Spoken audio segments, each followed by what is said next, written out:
Boa noite. Que bom que você está aqui, que você aceitou o apelo de Jesus, está no meio da semana, numa quarta-feira, nesse culto de oração. Estamos aqui para louvar nosso Deus, agradecer o seu santo nome e estudar um pouquinho mais da sua palavra. Hoje teremos o pastor Vasconcelos, que irá trazer a palavra, teremos louvores, e cada um de nós possa abrir o coração e aceitar o apelo de Jesus e encerrar o restinho da semana ao lado de Jesus. Peço a você agora que curve sua fronte e vamos conversar com Deus. Querido Deus, querido Pai que estás nos céus, obrigado, Senhor, porque até aqui o Senhor nos protegeu, o Senhor nos guiou. Estamos aqui no culto de quarta-feira para te louvar e agradecer o teu santo nome. Abençoe a cada um que está aqui assistindo através do YouTube, abençoe a programação, abençoe o pastor Vasconcelos, que irá trazer a mensagem, que todos nós juntos possamos entender o teu propósito para cada um de nós. Nos dê sabedoria e entendimento para que possamos fazer um melhor para ti. É isso que pedimos e oramos por Jesus. Amém.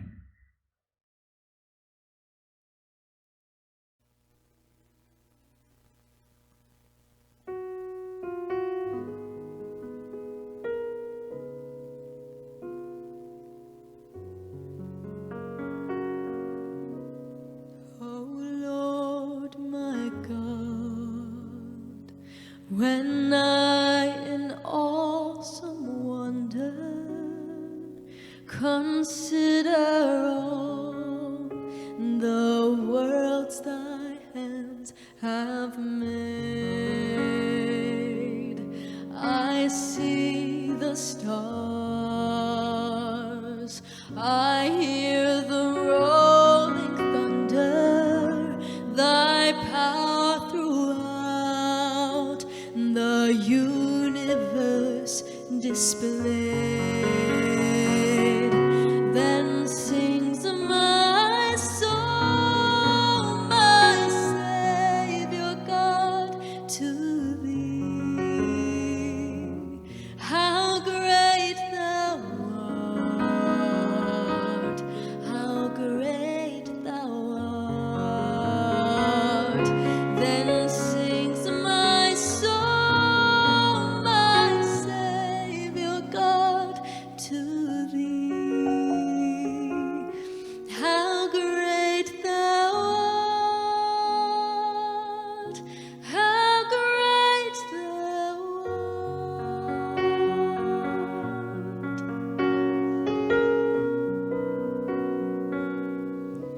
When through the woods and forest glades I wander and hear the birds sing sweetly in the trees, when I look down from lofty mountain grandeur and hear the brook and feel the gentle breeze, then sings my soul, my Savior God, to thee.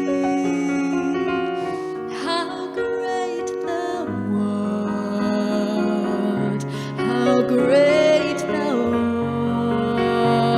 art. Then sings my soul, my Savior God, to thee. How great thou art, how great thou art.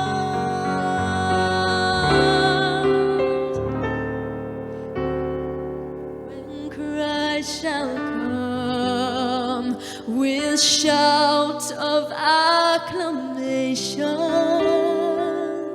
and take me home, what joy shall fill my heart. Then I shall bow in humble adoration and there proclaim, my God, how great thou art. Then sings my soul, my Savior.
Muito boa noite para você que nos assiste nesse momento.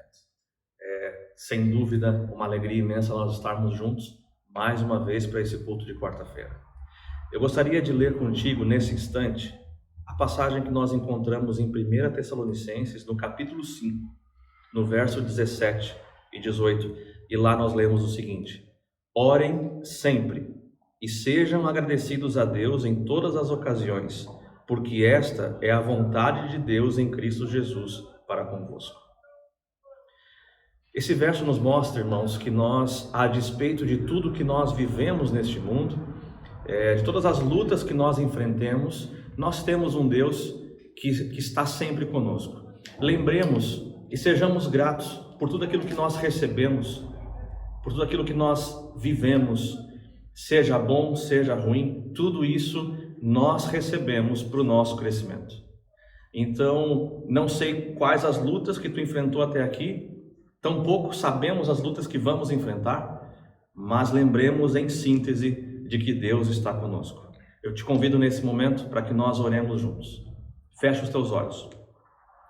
Pai nosso que estás nos céus, muito obrigado, Senhor, porque em todos os momentos nós temos a certeza de que Tu estás conosco.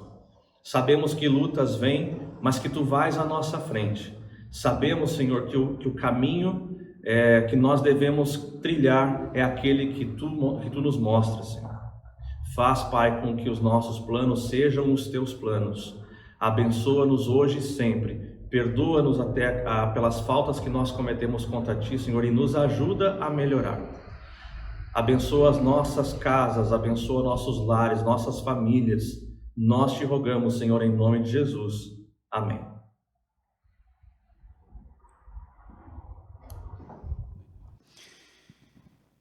Olá, boa noite para vocês mais uma vez. Estamos já no terceiro encontro. Eu estou muito feliz por poder ter estado essas outras 2 semanas com vocês.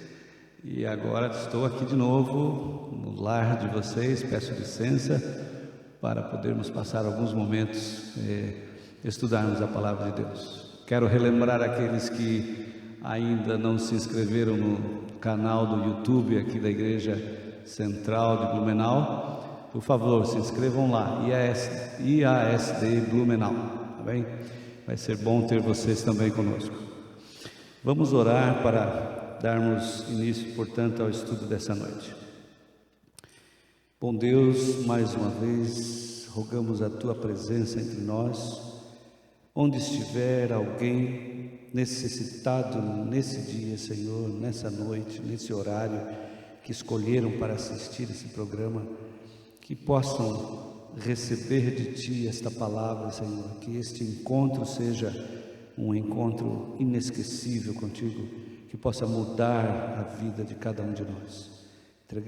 Entregamos-nos em Tuas mãos para Tu operares em nós o Seu querer, o Seu efetuar, em nome de Jesus. Muito bem, aqueles que estão conosco pela primeira vez, nós estamos abordando alguns textos, falando um pouco sobre a fé e o que a fé opera em nossa vida. Hoje escolhi o texto de Hebreus, capítulo 11 e o verso 1, para darmos início a esse estudo. O nosso texto diz assim: ora, a fé é a certeza daquilo que esperamos e a prova das coisas que não vemos. Eu queria dizer para você que está conosco que esse encontro que você está tendo hoje não foi marcado ou não foi feito por convite de alguém. Foi Jesus que marcou esse encontro com você. Você está assistindo em algum lugar desse mundo, você está assistindo essa programação porque foi o Espírito de Deus que tocou em sua vida e você determinou então receber essa mensagem essa noite. Noite ou dia, né? Há pessoas que estão do outro lado do nosso planeta aí, eu tenho certeza, alguns amigos meus aí da Austrália estão assistindo e familiares. Portanto, esse encontro não foi você e nem a convite da igreja aqui de Blumenau, mas foi Deus que fez. E eu parabenizo você por estar atendendo esse convite e participando desse encontro. A mensagem que temos é muito importante para todos nós. A pergunta que vem e que nos ajuda em algumas circunstâncias é: quem sou eu? Eu pergunto, quem é você? Você gosta do seu nome? Você poderia trocar o seu nome? Nomes engraçados, não é, que nós conhecemos por aí, às vezes são trocados. Pessoas dão nomes bastante, vamos dizer, interessantes. Eu conheci uma pessoa, não sei, acho que ele não vai se zangar, mas conheci uma pessoa que me disse que tinha 2 irmãos. Um se chamava Sábado e o outro Domingo. E disse ele que o domingo não era adventista. Aliás, o domingo era adventista e o sábado não era adventista. Uma história interessante daquela família. E ele nos contava que o pai queria ainda ter mais 3 filhos para chamar de Exército, Marinha e Aeronáutica. Umas coisas bastante interessantes. Mas eu fico pensando, você gosta do seu nome? Você gostaria de continuar a ter esse nome? O tema para mim hoje é o contexto de um novo nome. Você quer possuir um novo nome? Eu gosto do meu nome. E há muitas pessoas que trocam o nome por apenas se identificarem com alguém e quererem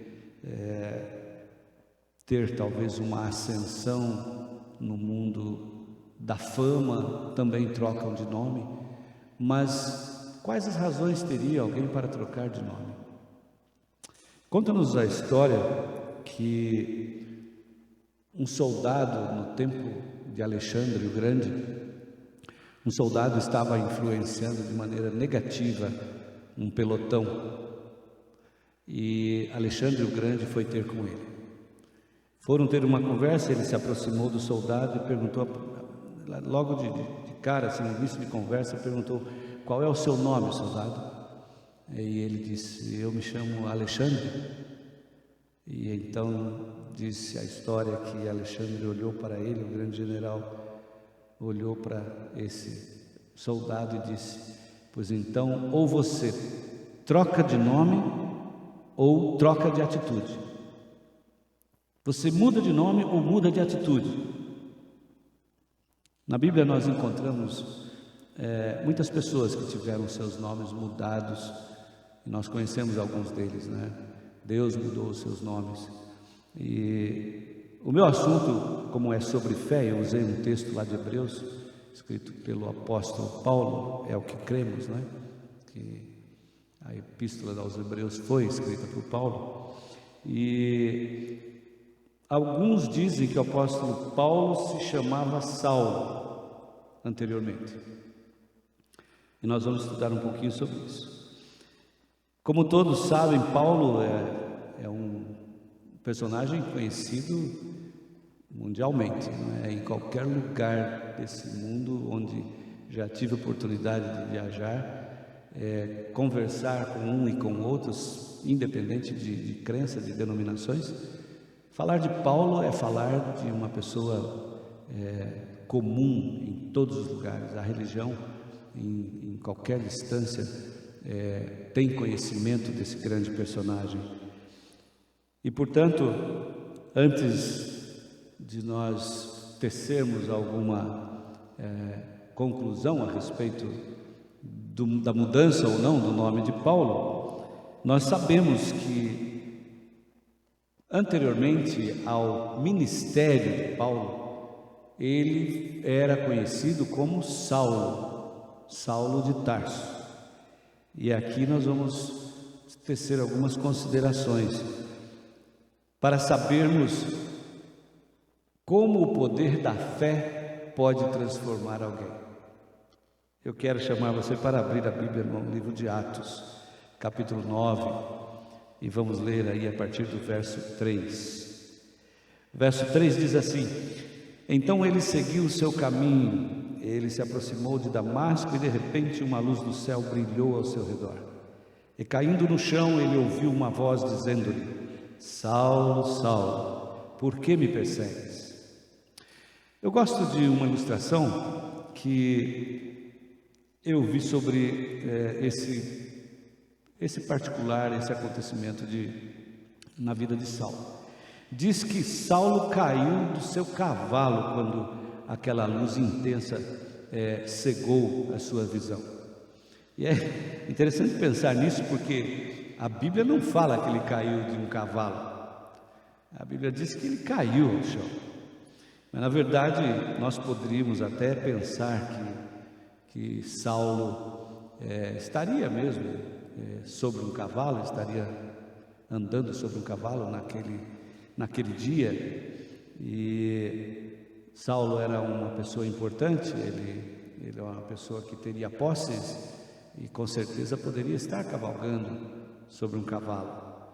Mas para mim o que é interessante pensar nisso, porque a gente aprende alguma lição de tudo que está escrito, né? De tudo que se fala também. Às vezes, nesse contexto dessa expressão que muitos usam, que Paulo caiu do seu cavalo, eu fico pensando na nossa expressão, né, cotidiana: eu caí do cavalo ontem. O que quer dizer isso? Muitas pessoas utilizam essa expressão para dizer que se deu mal em alguma coisa, não é verdade?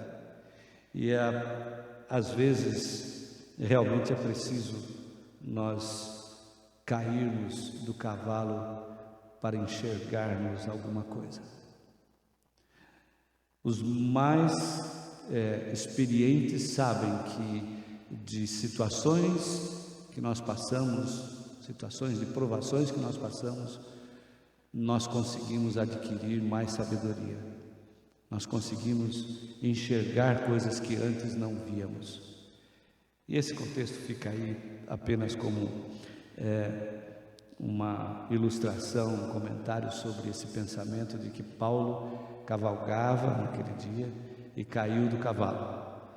Em nossa narrativa, no verso 5, Saulo responde aquela voz com uma pergunta: Quem és tu, Senhor? E ele disse: Eu sou Jesus a quem tu persegues. Mas levante-se e entre na cidade, que vão te dizer o que te convém fazer. Os homens que viajavam com ele, diz o verso 7, ficaram sem palavras, ouvindo a voz, mas não vendo nada.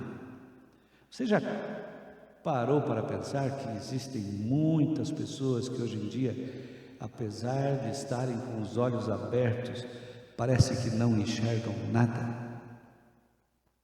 Andam de olhos muito abertos, atentos a tantas coisas, mas às vezes as mais importantes passam por suas vistas e eles vão para um caminho sem volta em situações terríveis na vida. Pense um pouco nesse personagem, Saulo. Quem era ele, na verdade? Um judeu, nós sabemos disso, não é? Um judeu muito fiel, que observava a lei de maneira bastante rigorosa. Estava acostumado a mandar pessoas para o apedrejamento, e ali ficava como testemunha para poder mostrar aos outros a sua lealdade, vamos dizer assim, não é? A lei de Deus. Um homem que todos temiam. Mas no verso 8, vejam só como Deus nos ensina. Diz assim: Saulo levantou-se da terra e, abrindo os olhos, não via coisa alguma. E, guiando-o pela mão, conduziram-no a Damasco. Existem situações em que Deus nos faz cair. Pode não ser do cavalo, mas nos faz ir por terra, com os nossos planos, com os nossos intentos, com as nossas palavras, Ele nos faz cair, sermos derrotados, para nós podermos deixá-lo nos guiar. O verso aqui diz que ele foi guiado pela mão. Alguém precisou tomar Saulo pela mão e levado até a cidade. Ele não tinha como, pois não enxergava nada. Quantas vezes é necessário para nós abrirmos os nossos olhos e percebermos o mal que causamos ao nosso Deus, ao nosso Salvador? É preciso cairmos ao solo. É preciso que nós tenhamos uma experiência tão dramática, tão drástica. E quantas vezes nós culpamos a Deus por nossas quedas? Mas nesse contexto aqui é tão maravilhoso saber que foi a luz de Deus que, incidida sobre Saulo, o jogou ao solo, mas ali estavam pessoas ainda para conduzi-lo para Damasco, porque a ordem de Deus era: você vá até Damasco, levante-se e vá até Damasco. Você não vai pelas suas próprias pernas, alguém vai te levar, porque você é muito orgulhoso, você é uma pessoa que não depende de ninguém, mas você precisa aprender a depender, e principalmente depender de mim. E lá foi Paulo levado por aqueles que estavam com ele para a cidade de Damasco. Que lição maravilhosa nós aprendemos aqui, queridos. A maneira que nós podemos entender que Deus tem muitas vezes de nos corrigir, de nos levar para o caminho que Ele quer que nós caminhemos, não é? Muitas vezes só há uma maneira de aceitarmos a direção de Deus para a nossa vida, e essa maneira é sermos jogados ao solo. A aplicação espiritual que nós vemos aqui diz não só que ele foi levado, não é, pelas mãos, mas nós também não nos deixamos transparecer a nossa dependência. Não enxergamos e queremos dizer que estamos vendo, e a nossa cegueira pode acontecer imediatamente, mas Deus estará ali. E nesse contexto, às vezes as nossas provações que nos deixam não nos deixam ver nada à nossa frente, são vindas da parte de Deus para entendermos que nós dependemos dEle. Muitas vezes é Deus que nos faz isso, lembre-se disso sempre. Dessa forma Ele nos deixa dependentes. Você gostaria de ser dependente? Tem muita gente que fala: eu sou independente. É bom ter independência em vários aspectos, mas na nossa vida, se nós não dependermos de Deus, qualquer independência será para a morte e não para a vida. Veja só o que Ellen White diz no livro Atos dos Apóstolos. Ellen White é uma escritora americana que escreveu para nós no século passado, e ela diz assim, no livro Atos dos Apóstolos, 119 a página: como Saulo rendeu-se totalmente ao poder do Espírito Santo, ele viu os erros da sua vida e reconheceu os reclamos de longo alcance da lei de Deus. Reconheceu que tinha sido um fariseu orgulhoso, confiante de que ele foi justificado por suas boas obras, e agora curvou-se diante de Deus com a humildade e a simplicidade de uma criança pequena, confessando a própria indignidade e suplicando os méritos de um Salvador crucificado e ressuscitado. Saulo queria entrar em plena harmonia e em comunhão com o Pai e o Filho, e na intensidade do seu desejo de perdão e aceitação, ele oferece súplicas fervorosas ao trono da graça. Que transformação! É preciso cair do cavalo muitas vezes para termos uma transformação em nossa vida. Quando voltamos lá no nosso texto, o verso 9 diz: Paulo esteve sem ver 3 dias e não comeu e nem bebeu. Mas havia um discípulo em Damasco, o verso 10 continua, o nome dele era Ananias, e o Senhor disse-lhe em visão: Ananias, levanta-te e vai à rua direita, chamada rua direita, na casa de Judas, procure por um homem de Tarso chamado Saulo, pois eis que ele está orando. Então Ananias vá lá e imponha as mãos sobre ele, para que ele possa recuperar a sua visão. Nós sabemos um pouco o contexto dessa história, né? Nós não vamos demorar muito aqui, mas também poderíamos aqui tirar grandes lições. Ananias relutou em fazer isso, né? Ele disse: Senhor, tenho ouvido muito sobre esse homem e o mal que ele tem feito para os santos de Jerusalém. E agora ele diz: e ainda vou lá para restaurar a sua visão e para ajudá-lo? Ele diz aqui tem autoridade dos principais, dos sacerdotes, para vincular todos os que chamam o seu nome. Vejam só, aqui está a diferença na maneira que nós tratamos as pessoas e a maneira que Deus nos trata. A fé que nós falamos já no início, que Jesus gostaria que nós tivéssemos, perdoadora, a fé que nos faz termos amor, não só pelo nosso filho, porque é muito fácil amarmos nossos filhos, esse tipo de fé, de amar o estrangeiro, de amar aquele que é o inimigo, é que Jesus gostaria que nós tivéssemos. É esse desenvolvimento de fé que nós necessitamos. E Deus aqui está chamando a atenção a esse profeta também, para que ele entenda os seus propósitos.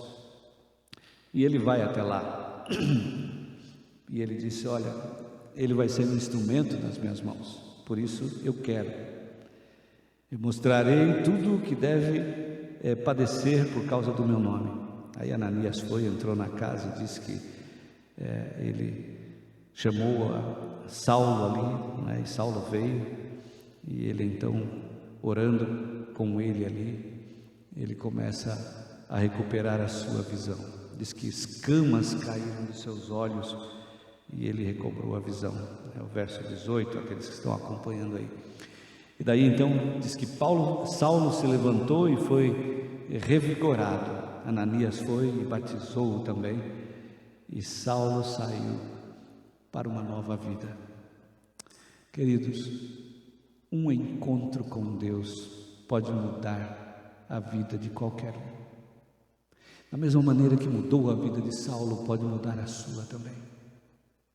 Apenas um encontro verdadeiro com Deus pode levá-lo a uma vida de fé, a uma vida de fé que possibilite você dizer as mesmas palavras que Paulo, no futuro, veio a proferir o nosso primeiro verso que nós lemos aqui, né? A fé é o firme fundamento do quê? Das coisas que se esperam e a prova das coisas que nós não vemos.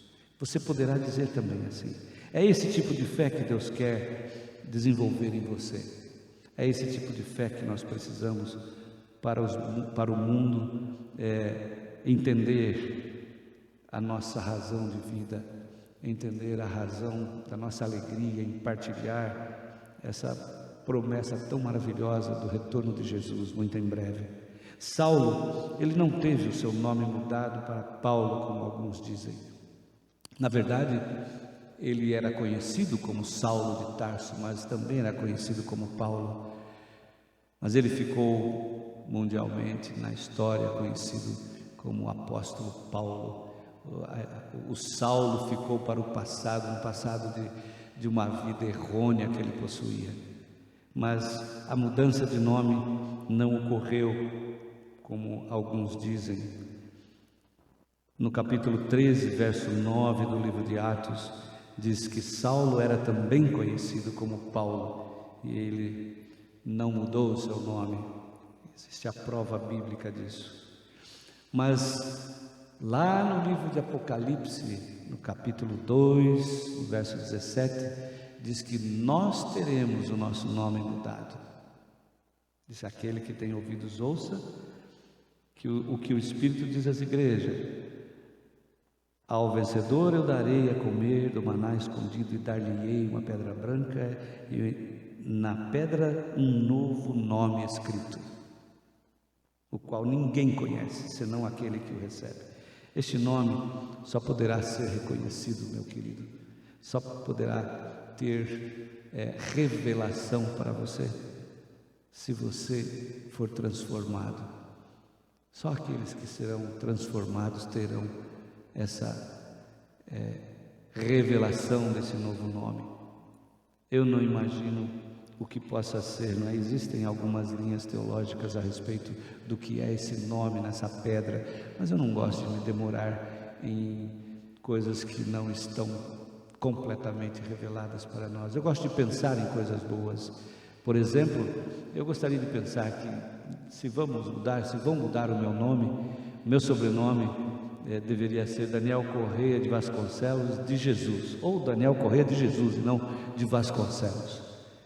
E se você tivesse o seu nome com o sobrenome de Jesus, poderíamos ter isso hoje, se nós quiséssemos, se tão somente fizéssemos uma decisão como o apóstolo, de seguir e partilhar e de sofrer por Jesus, como ele fez, depois que entendeu, depois que os seus olhos abriram.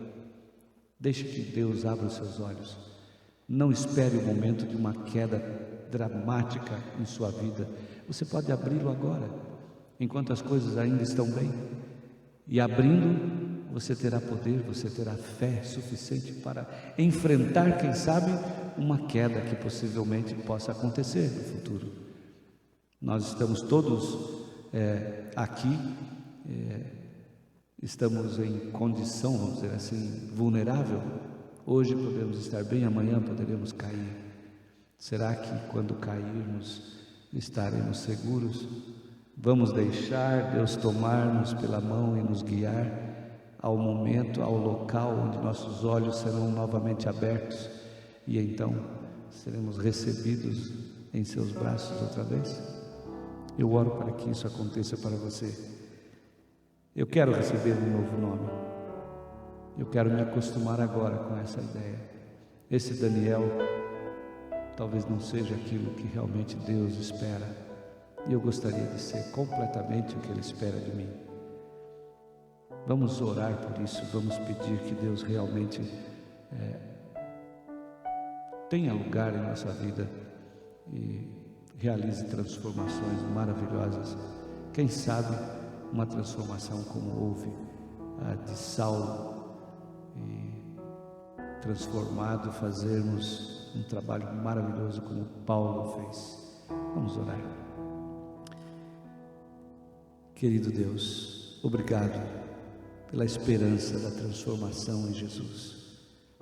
Obrigado por exemplos que nos inspiram a termos mais fé, a relacionarmos contigo e termos o nosso caráter transformado dia após dia. Por favor, nos ajude, ó Deus, que com humildade nós recebamos aquilo que Tu tens para nós e que venhamos a ser pedras úteis na construção desta tremenda igreja que Tu tens aqui na terra. E quando o Teu Filho vier, Senhor, nós possamos nos regozijar, possamos todos nos alegrar, sabendo que Ele é o nosso Rei, e estarmos juntos na pátria contigo. Derrama o Teu Espírito sobre todos aqueles que estão conosco nesse momento de oração, pensando em uma fraqueza, em uma situação na sua vida que precisa ser transformada. Pai, que Teu poder possa fazê-lo, que o Teu poder possa ser sentido nessas vidas, e que, havendo a transformação, possam viver para a Tua honra e glória, Pai. Recebe-nos e despede-nos em nome de Jesus. Amém.